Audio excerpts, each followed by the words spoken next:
Allez, c'est parti pour une histoire incroyable et sanglante de la Bretagne romaine. C'est la question au cœur d'une campagne brutale de Rome en l'an 60. En l'an 60, le gouverneur Paulinus fait face à une résistance bretonne qui ne meurt jamais.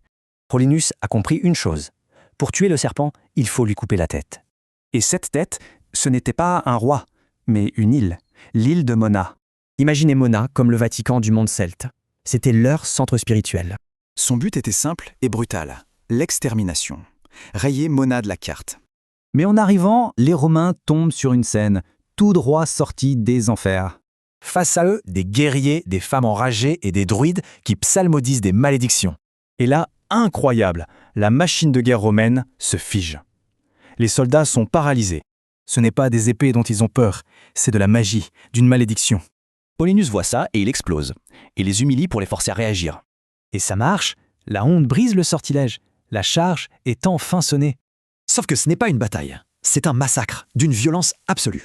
Guerriers, femmes, druides, tout le monde est abattu, sans aucune distinction. Puis ils entrent dans les bois sacrés et mettent le feu à tout. Il ne doit rien rester.